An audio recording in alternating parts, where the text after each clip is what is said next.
Hello everyone, this is Jotto, and welcome to my discussion on rotation systems and how card release tends to work. Why am I talking about this now? Mostly because of Blizzard. So, for those of you that don't know, which actually, to be fair, has been kind of hard to avoid, Hearthstone has a rotation system that's going to be happening in actually not very long, basically when the next set comes out, as far as we know. So, this is really important for every card game player. The reason for this is because if it works for Hearthstone, other card games will follow suit. They just will. I think we were expecting rotation systems anyway because of Magic, but other systems will follow because it's if it works for Magic and Hearthstone, let's just say that no self-respecting card game will not use that system.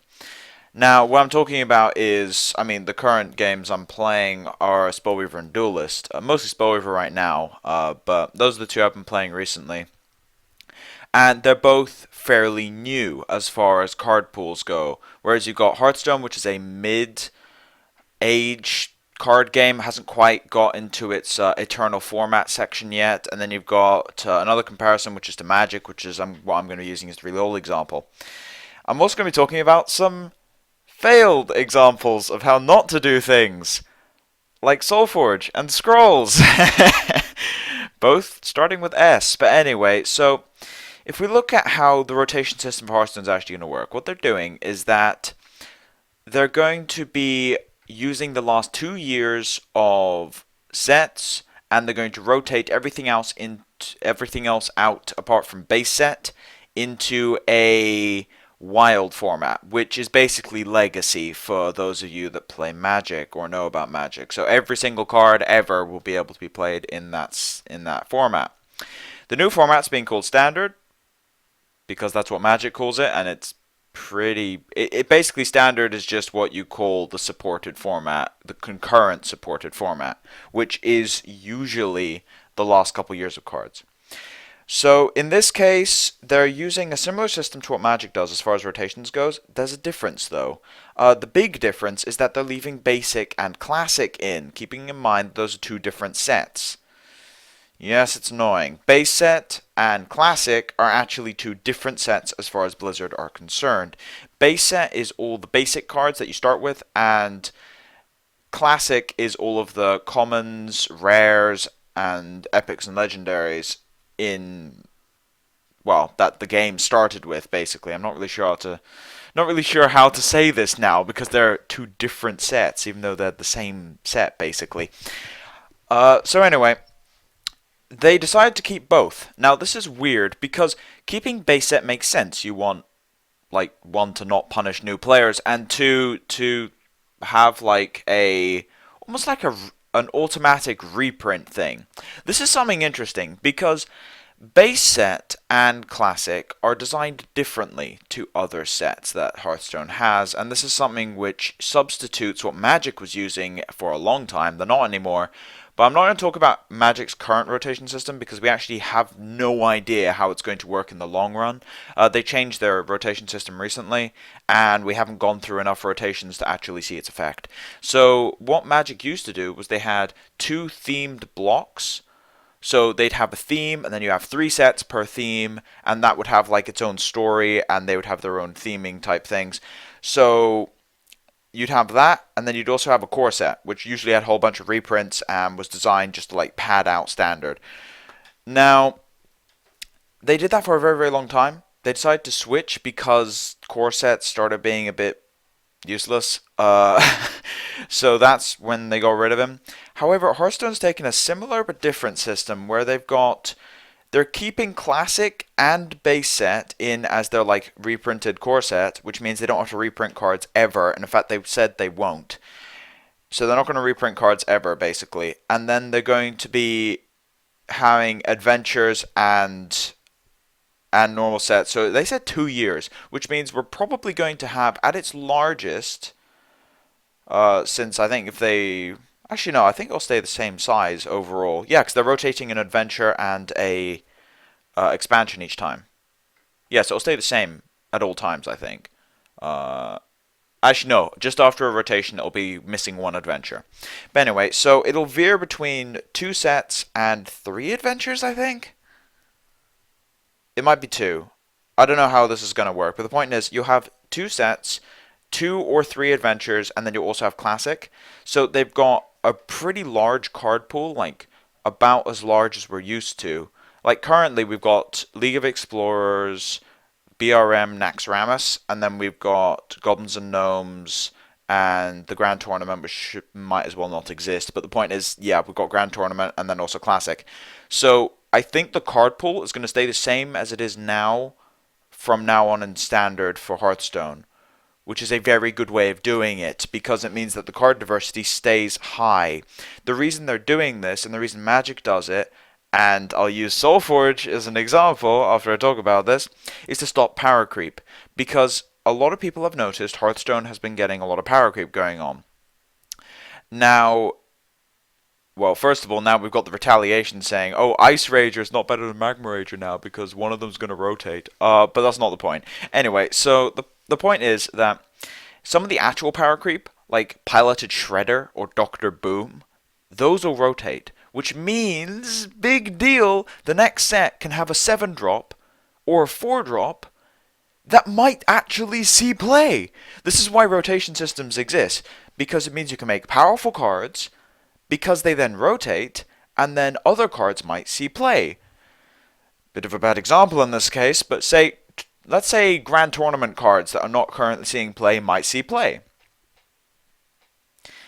Bad example because that set's really underpowered, but like as a general point, that's the idea. You have 2 sets that are rotating around each other, and then you have some powerful cards in one set, some in another, some that are less powerful so they don't see play until the rotation happens, then they do see play. This is how rotation economics work.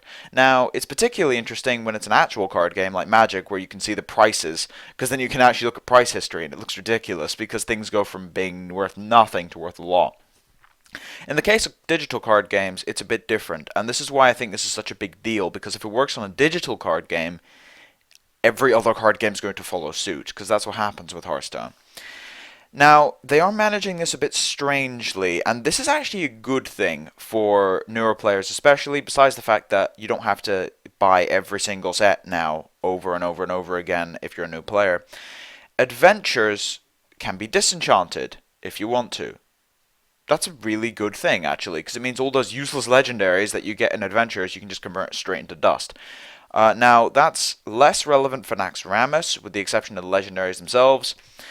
A lot of people are going to make quite a lot of dust out of Naxxramas, but Naxxramas has in general a very, very high power level card-wise. But when something like BRM rotates, you're only really going to keep, what, Thorazan and a few class cards, and that's it, because it won't be strong enough to compete in Wild. But the point is that they can now design sets that are balanced in Standard, and that's their main focus. But if something breaks Wild and they've got like a tournament coming up, they're going to change it. But the point is, Wild will not have balancing going on, whereas Standard will for most times. So they said they're going to rebalance Classic, and this is something that, for those of you that watch Kripparrian and like Brian Kibler, they both brought it up, I think. I know Brian Kibler definitely did, but I think Krip made a couple comments on this, which is keeping Classic in is weird. Base set is not designed to be powerful, it's designed to be what you start with. Classic is different though. Classic's designed as a full set. The problem with this is it means that unless they're rebalanced, and they said they're going to rebalance Classic when there's rotations, there's a problem. The problem is that they have to do a lot of rebalancing, because you've got cards like Big Game Hunter, which shut down everything, and you've got, like, Ysera is always going to be a 9-drop you have to compete with, and don't even get me started on class cards, it gets really messy there, like all of the Druid stuff. And they've got to rebalance that, and this is the problem with keeping in a full set.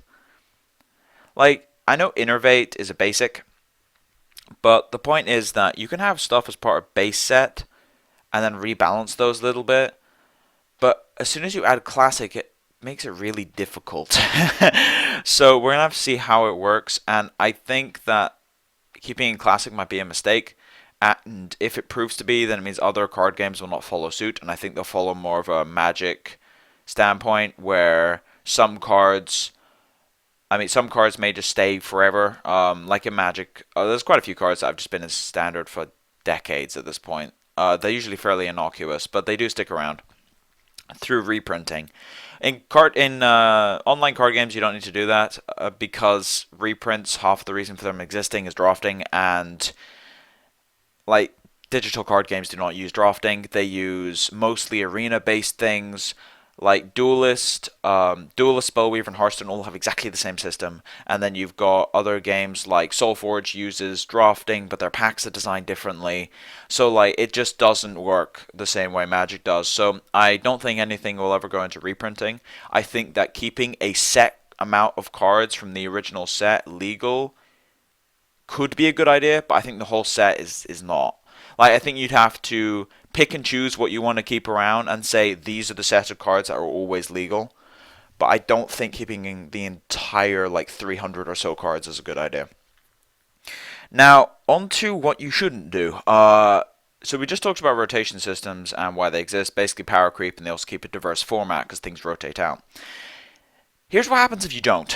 This is one of the main problems with not rotating and why I think a lot of people have missed the point when they're complaining that they just bought a set and now they can't use it, which isn't even true. You can just play wild, but that's not the point.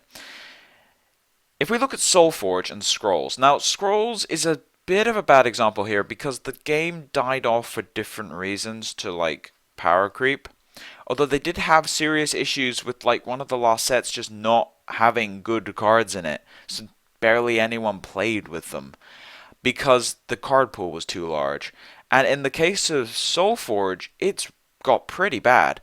Like they just kept everything in, which means that they keep having to do these massive balance resweeps because the game has power creeped itself into oblivion. So they keep having to do massive rebalancing to try and get some of the older cards back into the fray, because the only way you can get people to buy packs and to actually play with the new cards is by making them stronger than the previous ones. That's why power creep exists. It's not some sort of malicious thing, it's just how it works. Like we saw the damage power creep did with Goblins and Gnomes. If you look at Hearthstone, like Goblins and Gnomes is not exactly my favorite set, and I think most people put it probably towards the bottom in terms of design. Naxxramas is also guilty of power creep, but Naxxramas was the first set, and also it had less cards in it. They were all very, very good, but Naxxramas needed to be powerful to kind of stir everything up. GVG was too strong. It was, and we may not have realized it at the time, but if you look at the following sets, they kind of realized they power creeped stuff a bit too much in GVG. So then you got the next sets of like BRM, where only 20% of the cards saw play, I think. And then you've got TGT, which I think was very well designed, but it just wasn't strong enough. And then you've got League of Explorers, which is finally powerful enough. Like, a few cards are powerful enough, and I think when GVG rotates, we're actually going to see the game stabilize in power level. But that's the damage power creep can actually do. It's just one set of power creep can actually cause like the whole thing to get thrown off dramatically, and it is something that you either have power creep with every set or you have a rotation system. Both result in your money being worth less. Let me explain here. So power creep means that cards let's say you paid for, or I mean if we're using time and money as being kind of the same thing with free to play models, right? So you either spend money or you spend your time. One of the two. Or both, depending on the person. It's a mix. So anyway, the point is that if you spend a whole bunch of your time getting stuff from one set and a new set comes out with better stuff in it, you've just wasted all that time. Pretty much. Well, you got to enjoy it for a bit until they made something new, and then suddenly you can't use that time anymore that you spent on that or that money you spent on it. So that's the problem with power creep if you don't have a rotation system. With a rotation system, you have something similar, which is stuff rotating and like losing value because you're not playing with them as much. And with a real card game, it's actual monetary value because the money value of the cards drop dramatically after they rotate. However, as a digital card game, you can disenchant them for full value, so you're losing, well, not for full value, for the normal value of disenchanting. So you're losing some value there, It's not as much, but you're still losing time and money spent into this with rotations. However, there are two advantages rotations have. First of all, it means that more interesting cards are made simply because you don't have to keep jacking up the power level on everything. You can make more niche cards that actually have more interesting effects because they don't need to be brutally broken to see play. So it allows the power level to stay roughly the same, and that makes designing new cards easier and means you can make more complicated cards that are not necessarily look complicated, but offer more deck building strategy. Something like Cold Light Oracle. Cold Light Oracle is not a complicated card, but it makes complicated decks, is the point. So stuff like that. The other advantage of rotation systems is that you can make eternal formats. If we look at other card games that don't have rotation systems, you've got like Pokemon.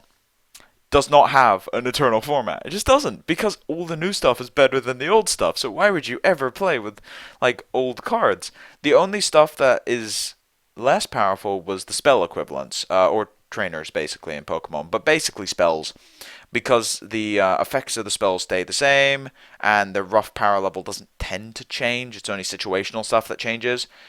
So say something like Shadow Word Pain would get worse over time, or Assassinate from Spellweaver would get worse over time. But then in other cases, something like Mind Control would probably stay the same roughly, and just like Entomb would probably stay the same roughly depending on metagame and how it all works out. So like a lot of spells tend to stay roughly the same. It's the creatures that really change things up. So by having an eternal format, it means you get to play with your old cards. They still lose value, a lot of them, because the power level of eternal formats tends to be much higher. Like if you look at Magic here, you've got three main formats and then like one that some people play but not really. In terms of competitive formats, you've got the main ones at least. You've got Standard, which has the lowest general power level because it's only 2 years of sets. Then you've got Modern, which is 50 sets, I think, at this point. It's like all the stuff that was made with modern card frames, for those of you that don't play Magic. But anyway, so that tends to have a higher power level overall because there's more cards, which means there's more synergies, and that has a ban list and things like that because some stuff is a bit broken. You can't really plan that far ahead for making cards. So they manage that through a ban list that's separate from Standard, and it means you don't have to mess around with the balance of Standard.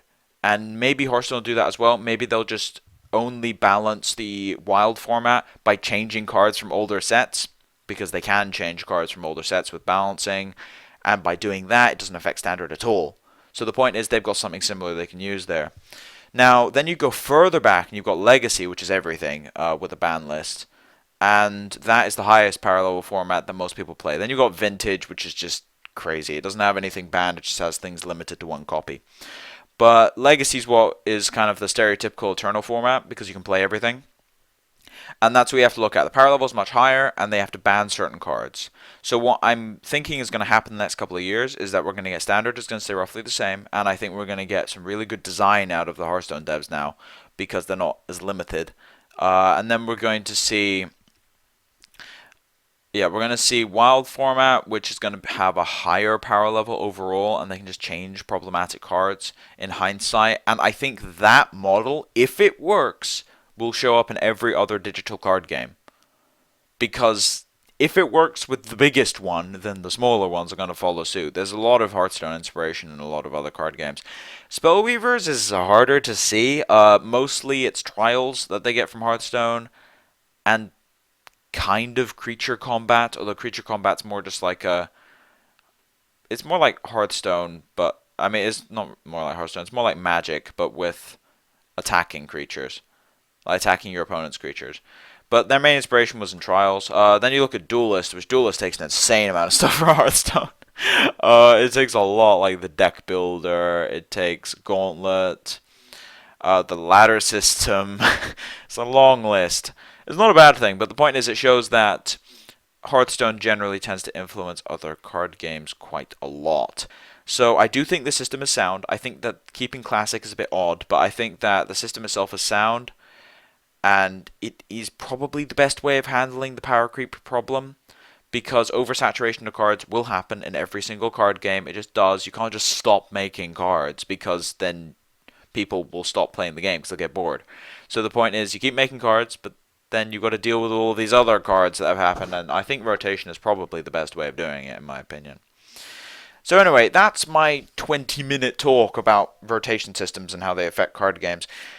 It's an interesting topic. It is something which we'll probably come across in Spellweaver and Duelyst in about a year and a half, I should imagine, because Spellweaver has it has a similar system to Magic in terms of set releases, from what I can understand. It's like blocks, or I think they call them seasons, where they have themed like sets that come out over time.